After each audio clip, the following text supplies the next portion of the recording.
Genealogía. Genealogía de Jesucristo, hijo de David, hijo de Abraham. Abraham engendró a Isaac. Isaac engendró a Jacob. Jacob engendró a Judá y a sus hermanos. Judá engendró Betamar, a Fares y Zara. Fares engendró a Esrón. Esrón engendró a Arán. Arán engendró a Aminadab. Aminadab engendró a Nazón. Nazón engendró a Salmón. Salmón engendró de Rahab a Boz. Boz engendró de Ruth a Obed. Obed engendró a Jesé. Jesé engendró al rey David. David engendró de la mujer de Urías a Salomón. Salomón engendró a Roboán. Roboán engendró a Abías. Abías engendró a Asaf. Asaf engendró a Josafat. Josafat engendró a Jorán. Jorán engendró a Osías. Osías engendró a Joatán. Joatán engendró a Acaz. Acaz engendró a Ezequías. Ezequías engendró a Manasés. Manasés engendró a Amón. Amón engendró a Josías. Josías engendró a Jeconías y a sus hermanos en tiempos del destierro a Babilonia. Después del destierro a Babilonia, Jeconías engendró a Salatiel. Salatiel engendró a Zorobabel. Zorobabel engendró a Abiud. Abiud engendró a Eliacín. Eliacín engendró a Azor. Azor engendró a Sadoc. Sadoc engendró a Aquín. Aquín engendró a Eliud. Eliud engendró a Eleazar. Eleazar engendró a Matán. Matán engendró a Jacob. Jacob engendró a José, esposo de María, de la que nació Jesús, llamado el Mesías. De este modo, todas las generaciones de Abraham a David son 14. De David hasta el destierro de Babilonia, hasta el Mesías, 14. Explicación. La genealogía nos ayuda a conocer nuestros orígenes, nuestras raíces. Para los judíos era muy importante conservar viva la memoria de sus antepasados. De esta manera, el nacimiento de Jesús queda vinculado a la historia de un pueblo, Israel, una historia cargada de promesas y esperanzas, pero también de fragilidad y de pecado. Una pequeña historia, en definitiva, que representa y de la que dependerá toda la historia humana. Así lo ve Mateo. Él comienza su evangelio con la genealogía de Jesús, elaborando artificiosamente la cadena de generaciones hasta llegar a su punto culminante, un hombre concreto, Jesús, llamado el Mesías. En él confluyen la historia de la humanidad y la historia de las promesas de Dios, representadas por David y por Abraham. Pero Mateo no nos está hablando de una historia en abstracto, sino de una real y concreta. Una historia de hombres y mujeres que evocan todo lo que de bueno, de frágil, de éxito y de fracaso, de dolor y de sufrimiento existe en la familia humana. Patriarcas, sabios y profetas, buenos y malos gobernantes, trabajadores, campesinos, desterrados, esclavos, nativos, emigrantes y prostitutas. ¿Quién, al leer esta primera página del Evangelio, se sentirá excluido de la familia de Jesús? ¿Quién no se sentirá llamado a participar a la plenitud de las promesas de Dios que se han hecho carne en un miembro de nuestra familia humana? Al poner fin a la serie de nombres, Mateo intencionalmente no llama a María esposa de José, sino todo lo contrario, José, esposo de María. Nacimiento de Jesús. El nacimiento de Jesús sucedió así. Su madre, María, estaba comprometida con José y antes del matrimonio quedó embarazada por obra del Espíritu Santo. José, su esposo, que era un hombre justo y no quería denunciarla públicamente, pensó abandonarla en secreto. Ya lo tenía decidido, cuando un ángel del Señor se le apareció en sueños y le dijo: José, hijo de David, no temas recibir a María como esposa tuya, pues la criatura que espera es obra del Espíritu Santo. Dará a luz un hijo, a quien llamarás Jesús, porque él salvará a su pueblo de sus pecados. Todo esto sucedió para que se cumpliera lo que el Señor había anunciado por medio del profeta.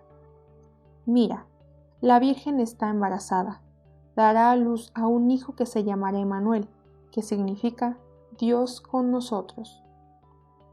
Cuando José se despertó del sueño, hizo lo que el ángel del Señor le había ordenado y recibió a María como esposa, y sin haber mantenido relaciones, dio a luz un hijo, al cual llamó Jesús.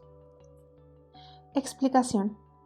La cadena de generaciones desemboca por fin en el último eslabón, no uno más, sino único, definitivo y extraordinario, uno nacido de una virgen. Mateo se apoya en la promesa o profecía de Isaías 7, versículo 14, leída ya en un sentido especificado por la tradición judía.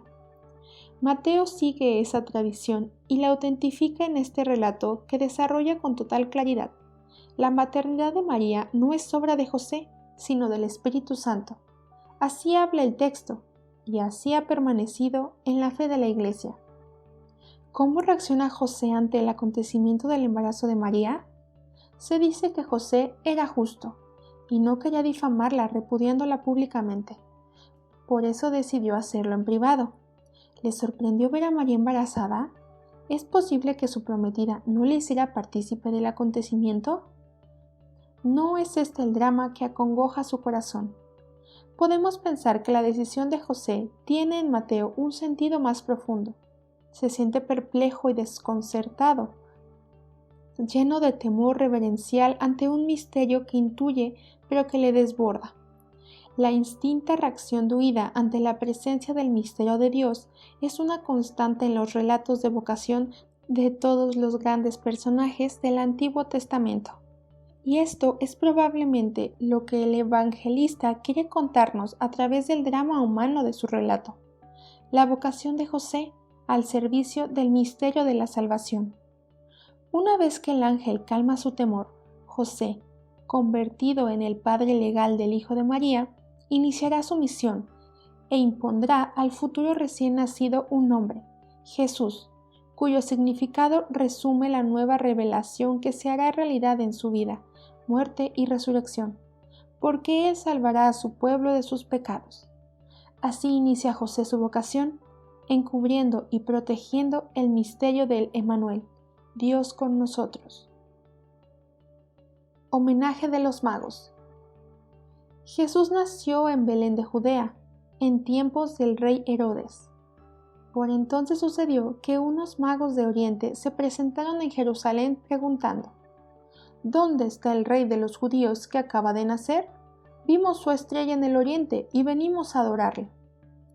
Al oírlo, el rey Herodes comenzó a temblar, y lo mismo que él, toda Jerusalén. Entonces, reuniendo a todos los sumos sacerdotes y letrados del pueblo, les preguntó en qué lugar debía nacer el Mesías. Le contestaron: en Belén de Judea, como está escrito por el profeta.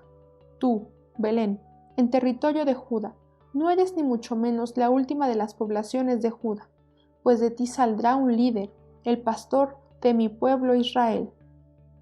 Entonces Herodes, llamando en secreto a los magos, les preguntó el tiempo exacto en que había aparecido la estrella. Después los envió a Belén con este encargo: averigüen con precisión lo referente al niño, y cuando lo encuentren avísenme, para que yo también vaya a adorarle. Y habiendo escuchado el encargo del rey, se fueron. De pronto, la estrella que habían visto en el oriente, hasta detenerse en el lugar donde estaba el niño. Al ver la estrella, se llenaron de una inmensa alegría. Entraron en la casa y vieron al niño con su madre. María, postrándose, le adoraron. Abrieron sus tesoros y le ofrecieron como regalos oro, incienso y mirra. Después, advertidos por un sueño de que no volvieran a casa de Herodes, regresaron a su tierra por otro camino. Explicación. He aquí uno de los episodios más bellos de la infancia de Jesús. y sigue cautivando la imaginación de creyentes y no creyentes, de teólogos, pintores y poetas. El homenaje de los magos. ¿Qué quiere contarnos el evangelista? ¿Un acontecimiento histórico, una leyenda, una reflexión teológica dramatizada sobre el alcance universal del nacimiento del Salvador? Quizá un poco de todo eso. Y con mente abierta debemos adentrarnos en los relatos de todo el capítulo 2, en donde Mateo va tejiendo, a modo de representación, el perfil de su personaje. Desde la noche de los tiempos, la contemplación de las estrellas ha fascinado a los hombres y mujeres de todas las religiones y culturas. Las estrellas les han hablado de Dios y del destino del ser humano, y han leído en el cambiante mapa astral acontecimientos decisivos de la historia. Han visto en la aparición de una nueva estrella el nacimiento de personajes importantes. Han asignado a cada pueblo su estrella o constelación. Han soñado, esperado y rezado mirando las estrellas. También la cultura bíblica escudriñó en las estrellas el acontecimiento más importante hacia el que tenía toda la historia de Israel, el nacimiento del Mesías Rey. La secta judía de Qumran había llegado incluso a confeccionar su horóscopo.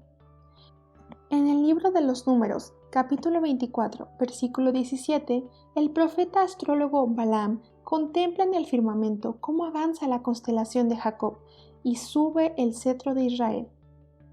Sobre este horizonte de historia y de leyenda proyecta el evangelista esta mediación en forma de relato, escenificando que contiene ya, en germen, todo lo que nos va a decir a lo largo de su evangelio. Jesús es el heredero de las promesas de Israel, pero también de la esperanza de todos los pueblos de la tierra. Es el Mesías, Rey e Hijo de Dios, que se revela en la humilde fragilidad del niño. Los que dejándolo todo se lanzan decididamente en su búsqueda lo encontrarán y se llenarán de la inmensa alegría de quienes han entrado, como los magos, en el misterio de la presencia amorosa de Dios.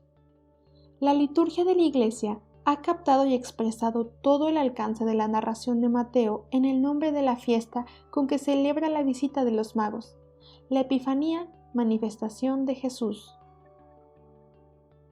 Huida a Egipto y matanza de inocentes. Cuando se fueron, un ángel del Señor se apareció en sueños a José y le dijo: «Levántate, toma al niño y a su madre, huye a Egipto y quédate allí hasta que te avise, porque Herodes va a buscar al niño para matarlo». Se levantó, todavía de noche, tomó al niño y a su madre y partió hacia Egipto, donde residió hasta la muerte de Herodes. Así se cumplió lo que anunció el Señor por el profeta: «De Egipto llamé a mi hijo». Entonces Herodes, al verse burlado por los magos, se enfureció mucho y mandó a matar a todos los niños menores de 2 años en Belén y sus alrededores, según el tiempo que había averiguado por los magos. Así se cumplió lo que anunció el profeta Jeremías: «Una voz se escucha en Ramá, muchos llantos y sollozos. Es Raquel, que llora a sus hijos y no quiere que la consuelen, porque ya no viven». Explicación. Historia, leyenda y teología se dan de nuevo la mano en el presente episodio con el que Mateo va a concluir su presentación de Jesús. La crueldad sanguinaria de Herodes, que afectó al recién nacido y a su familia, es un dato histórico de aquellos tiempos turbulentos por los que atravesaba Palestina bajo la opresión del tirano. Así lo recoge el evangelista, mas no como historiador, sino como teólogo que lee la historia, la interpreta a la luz de la palabra de Dios y después la vierte en un relato dramático de tono legendario. El instrumento literario que más se presta a la evocación simbólica y a la reflexión. Al igual que Moisés, en Éxodo capítulo 2, de los versículos 1 al 9, Jesús es salvado de una muerte segura a manos del tirano. Como fundador del pueblo de Israel, Éxodo capítulo 4 versículos 19 a 23, tiene que huir con su familia. La matanza de los inocentes evoca el exterminio de los niños israelitas. Y el llanto de Raquel, Jeremías capítulo 31, versículo 15. Su regreso de Egipto parece obedecer al mandato de Dios que ya anunció el profeta: desde Egipto llamé a mi hijo. De esta forma, el evangelista nos dice que Jesús es el nuevo Moisés, quien, a través de un nuevo éxodo, llevará a su pueblo, asumiendo el exilio y la persecución, hacia una nueva y definitiva liberación, pero no solo a su pueblo, Israel, sino a todos los pueblos de la tierra.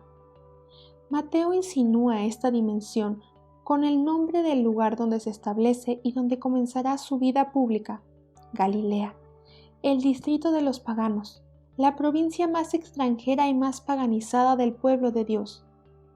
La pincelada final del relato de Jesús tiene también su intención: será llamado Nazareno, en alusión a la aldea perdida donde vivió como artesano carpintero durante años. Aunque todavía no se ha logrado identificar el texto del profeta aludido al versículo 23, el nombre de Nazareno era polémico y despectivo. Ser de Nazaret era algo así como ser un don nadie. El evangelista Juan lo dirá más explícitamente por boca de Natael: ¿acaso puede salir algo bueno de Nazaret? Regreso de Egipto. A la muerte de Herodes, el ángel del Señor se apareció en sueños a José en Egipto y le dijo: levántate, tome al niño y a su madre y regresa a Israel, pues han muerto los que atentaban contra la vida del niño. Se levantó, tomó al niño y a su madre y se volvió a Israel, pero al enterarse de que Arquelao había sucedido a su padre Herodes como rey de Judea, tuvo miedo de ir allí, y avisado en sueños, se retiró a la provincia de Galilea y se estableció en una población llamada Nazaret, para que se cumpliera lo anunciado por los profetas: será llamado Nazareno. Juan el Bautista, capítulo 3. En aquel tiempo se presentó Juan el Bautista en el desierto de Judea, proclamando: arrepiéntanse, que está cerca el reino de los cielos. Este es a quien había anunciado el profeta Isaías diciendo: una voz grita en el desierto: preparen el camino al Señor, enderecen sus senderos. Juan llevaba un manto hecho de pelos de camello, con un cinturón de cuero en la cintura, y se alimentaba de saltamontes y miel silvestre. Acudían a él de Jerusalén, de toda Judea y de la región de Jordán, y se hacían bautizar en el río de Jordán por él, confesando sus pecados. Al ver que muchos fariseos y saduceos acudían a que los bautizara, les dijo: raza de víboras, ¿quién les ha enseñado a escapar de la condena que llega? Muestren frutos de un sincero arrepentimiento, y no piensen que basta con decir: nuestro padre es Abraham, pues yo les digo que de estas piedras puede sacar Dios hijos para Abraham. El hacha ya está apoyada en la raíz del árbol. El árbol que no produzca frutos buenos será cortado y arrojado al fuego. Yo los bautizo con agua en señal de arrepentimiento, pero detrás de mí viene uno con más autoridad que yo, y yo no soy digno de quitarle sus sandalias. Él los bautizará con Espíritu Santo y fuego. Ya empuña la horquilla para limpiar su cosecha, reunirá el trigo en el granero, quemará la paja en un fuego que no se apaga.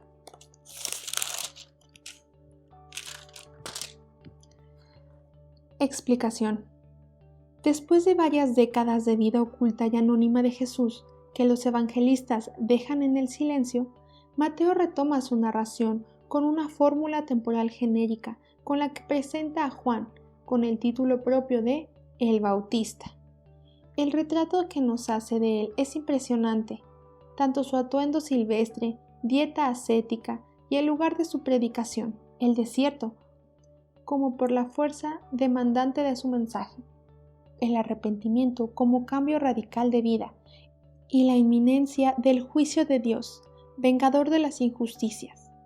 En su punto de mira están, sobre todo, los líderes religiosos y políticos del pueblo, responsables directos de la corrupción y decadencia de aquella sociedad, los fariseos y saduceos, raza de víboras. De esta manera oblicua, Mateo presenta también a estos personajes que, de ahora en adelante, serán los enemigos más acérrimos de Jesús. La confesión pública de pecados, la enmienda y como señal de purificación, el bautismo. El paso por el agua recuerda el paso del Mar Rojo y del Jordán. Ante los proyectos de la élite judía, fariseos y saduceos, se encuentra en el movimiento bautista una aguda preocupación por anunciar a todos la salvación, vista la proximidad amenazante del inminente juicio de Dios. El bautista es el enlace entre los profetas y Jesús. Lo que los profetas vieron o entrevieron como futuro, él lo muestra ya como presente. Bautismo de Jesús. Entonces fue Jesús desde Galilea al Jordán y se presentó a Juan para que lo bautizaran. Juan se resistía diciendo: «Soy yo quien necesito que tú me bautices, ¿y tú acudes a mí?». Jesús respondió: «Ahora haz lo que te digo, pues de este modo conviene que realicemos la justicia plena». Ante esto Juan aceptó. Después de ser bautizado, Jesús salió del agua, y en ese momento se abrió el cielo y vio al Espíritu de Dios que bajaba como una paloma y se posaba sobre él. Se escuchó una voz del cielo que decía: «Este es mi Hijo querido, mi predilecto». Explicación. La brevedad con que narra Mateo esta escena deja, aparentemente, muchas preguntas sin responder. ¿Fue Jesús discípulo de Juan? Y si lo fue, ¿qué fue lo que le motivó? Pero sobre todo, ¿por qué se sometió, también él, al rito simbólico de purificación? En el relato del bautismo se narra un hecho histórico. Jesús es bautizado por Juan, con ayuda de elementos de la apocalíptica. A ella se debe la rasgura del cielo que hace posible la aparición del Espíritu y la audición de la voz divina. Como resultado, se obtiene un relato de vocación sapiensal apocalíptica. Con el conocimiento por parte del Bautista de la superioridad de Jesús, Mateo aclara la relación que hubo entre Jesús y el Bautista, tanto a los discípulos de Juan que se aferraban a su memoria, como a los primeros cristianos que podían escandalizarse de este gesto de Jesús. Pero es en sus palabras enigmáticas que acalla la reticencia del Bautista, donde hay que buscar el sentido profundo de todo el episodio. Conviene que realicemos la justicia plena. Si el rito era para otros señal de arrepentimiento, para Jesús es plenitud de la justicia. El evangelista adelanta así uno de los temas fundamentales que, junto con el reinado de Dios, va a desarrollar a lo largo de todo su evangelio. La justicia de Dios no es otra cosa que la voluntad divina de salvación gratuita ofrecida para todos. Y es esto lo que Jesús llevará a su plenitud en cada palabra y en cada gesto de solidaridad y de perdón con que acogerá a los pobres, a los oprimidos y a los marginados. Bautizándose con los pecadores en el Jordán, carga sobre sus hombros solidarios todo el peso del pecado y del sufrimiento humano. Solo después de pasar Jesús por este bautismo del pueblo pecador, se abre el cielo y el Padre lo señala como su Hijo predilecto y se hace explícita su misión. El gesto bautizal de Jesús se completa con la visión celestial, en forma de estructura trinitaria, puesta de relieve por la posterior tradición cristiana, voz del Padre, presencia del Espíritu y título de Hijo. Es la segunda Epifanía, la manifestación solemne de una identidad que ya se había perfilado en los capítulos de la infancia. La expresión «Este es mi Hijo querido, mi predilecto» es una adaptación de las palabras del Señor dirigidas al siervo, en Isaías capítulo 42, versículo 1. Figura misteriosa que, aunque inocente, sufre por su pueblo, y así, al gesto de Jesús, se une la palabra del Padre para indicarnos que este Hijo es también el siervo sufriente de Dios. Capítulo 4. La prueba en el desierto. Entonces Jesús, movido por el Espíritu, se retiró al desierto para ser tentado por el diablo. hizo un ayuno de 40 días con sus noches y al final sintió hambre. Se acercó el tentador y le dijo: «Si eres hijo de Dios, di que estas piedras se conviertan en pan». Él contestó: «Está escrito, no solo de pan vive el hombre, sino de toda palabra que sale de la boca de Dios». Luego el diablo se lo llevó a la ciudad santa, lo colocó en la parte más alta del templo y le dijo: «Si eres hijo de Dios, tírate abajo, pues está escrito, ha dado órdenes a sus ángeles sobre ti, te llevarán en tus manos para que tu pie no tropiece en la piedra». Jesús respondió: «También está escrito, no pondrás a prueba al Señor tu Dios». De nuevo se lo llevó el diablo a una montaña altísima y le mostró todos los reinos del mundo en su esplendor, y le dijo: «Todo esto te lo daré si te postras para adorarme». Entonces Jesús le replicó: «Aléjate, Satanás, que está escrito, al Señor tu Dios adorarás, a Él solo darás culto». De inmediato lo dejó el diablo y unos ángeles vinieron a servirle. Explicación. Mateo nos ofrece a continuación uno de los episodios más impresionantes del Nuevo Testamento, conocido tradicionalmente como las tentaciones de Jesús, aunque es preferible llamarlas pruebas. Literaria y teológicamente es también uno de los textos más elaborados. Solo el artificio dramático de un relato como el presente podía decir tanto en tan pocas palabras. Jesús acababa de ser proclamado Hijo de Dios, y como tal va a comenzar el nuevo éxodo que será duro y doloroso. Sin embargo, antes de contarnos paso a paso el itinerario que le conduciría a la muerte, el evangelista nos presenta, como un pórtico grandioso, la confrontación de Jesús con el enemigo, que será constante a lo largo del camino, al que vencerá. El diablo, o la personificación de la tentación y de la prueba.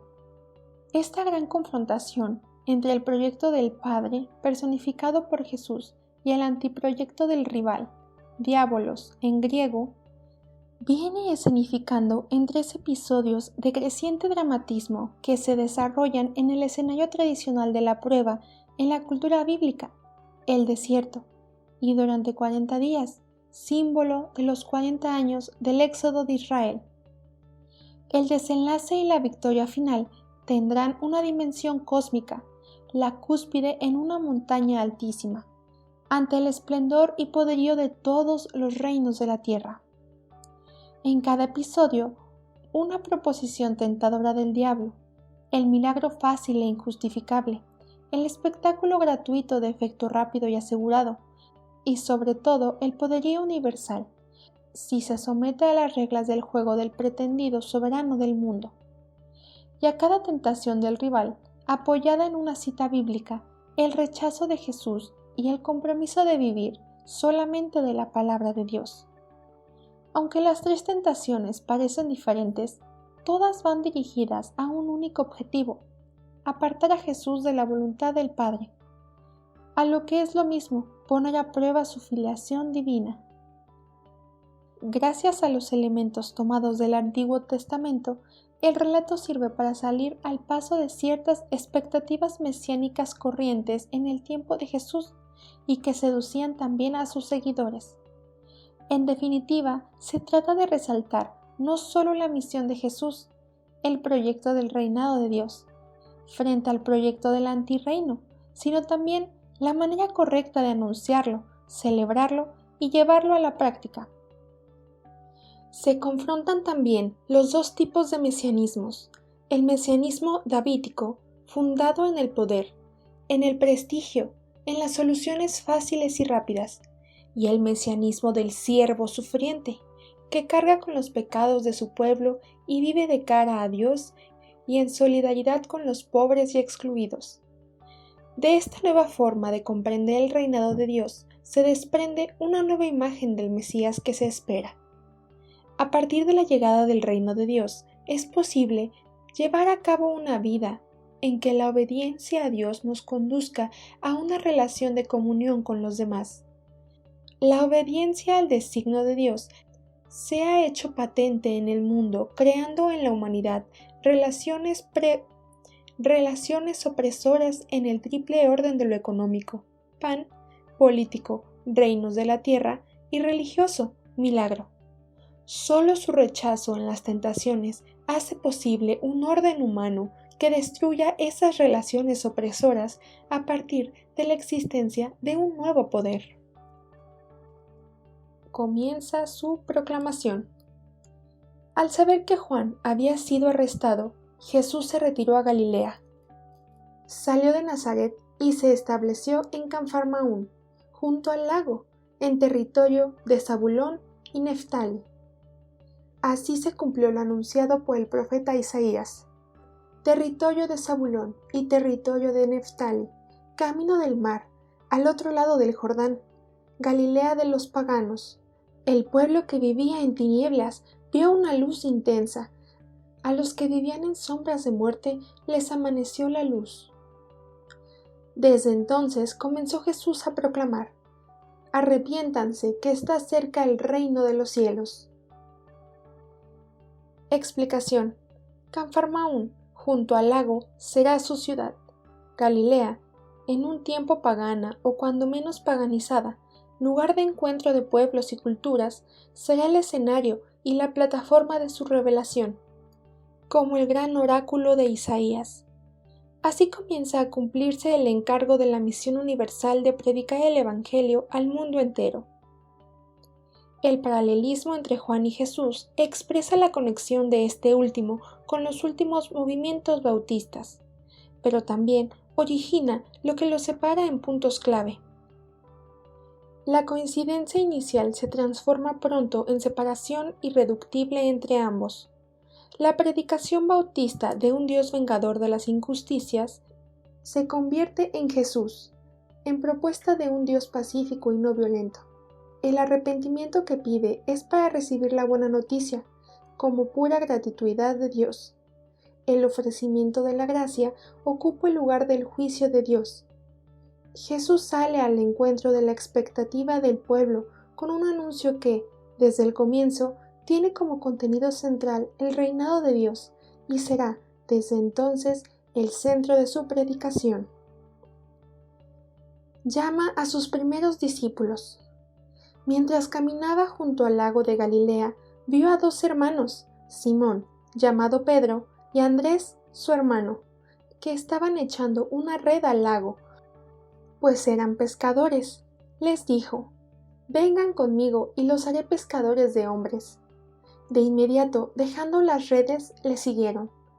Un trecho más adelante, vio a otros dos hermanos, Santiago, de Zebedeo, y Juan, su hermano, en la barca con su padre Zebedeo, arreglando las redes. Los llamó, y ellos inmediatamente, dejando la barca y a su padre, le siguieron. Explicación. Jesús llama, y en estos se diferencia de los maestros de su época, que eran elegidos por sus discípulos. Jesús elige a los suyos. La llamada es categórica, la respuesta rápida e incondicional. Ellos responden a su llamado, dejándolo todo, y comienzan a seguirle. Con estos rasgos se inaugura un nuevo tipo de seguimiento, el cristiano. Es una vocación irresistible y vinculante, un discipulado permanente, un compartir en toda la vida y la misión del Maestro. Los haré pescadores de hombres. La autoridad y el alcance del llamado de Jesús evoca el llamado del Señor a los profetas del Antiguo Testamento, en el que vocación y misión forman parte de una misma realidad, como en el caso de Jeremías capítulo 20, versículo 7, o como, ya en el Nuevo Testamento, acontecerá con Pablo, Corintios 9, 16. Resumen narrativo de la actividad de Jesús. Jesús recorría toda Galilea enseñando en las sinagogas, proclamando la buena noticia del reino y sanando entre el pueblo toda clase de enfermedades y dolencias. Su fama se difundió por toda Siria, de modo que le traían todos los que padecían diversas enfermedades o sufrían achaques. endemoniados, lunáticos, paralíticos, y él los sanaba. Le seguían una gran multitud de Galilea, Decápolis, Jerusalén, Judea y Transjordania. Explicación. La actividad de Jesús engloba y unifica esperanza, proclamación de la buena noticia y sanaciones, afectando así totalmente al oyente. Una buena noticia que solo mire al alma, en lugar de al hombre y a la mujer en su totalidad, no es una buena noticia de Jesús. Y así, donde Mateo dice, toda clase de enfermedades y dolencias, debemos nosotros hoy leer también toda opresión, injusticia, marginación, es decir, todas las enfermedades estructurales que surgen como consecuencia de un sistema económico como el actual, que excluye de la mesa, del compartir y disfrutar de los bienes de la tierra a gran parte de la población mundial, especialmente la situada en los países pobres. La fama de Jesús se difunde y atrae a todo el Israel histórico, con Jerusalén como capital. Atentos siempre a las resonancias bíblicas de cada gesto y palabra de Jesús, el evangelista ve cumplida en la proclamación del reinado de Dios el anuncio de Isaías. Qué hermosos son sobre los montes los pies del mensajero, que dice a Sión, ya reina tu Dios.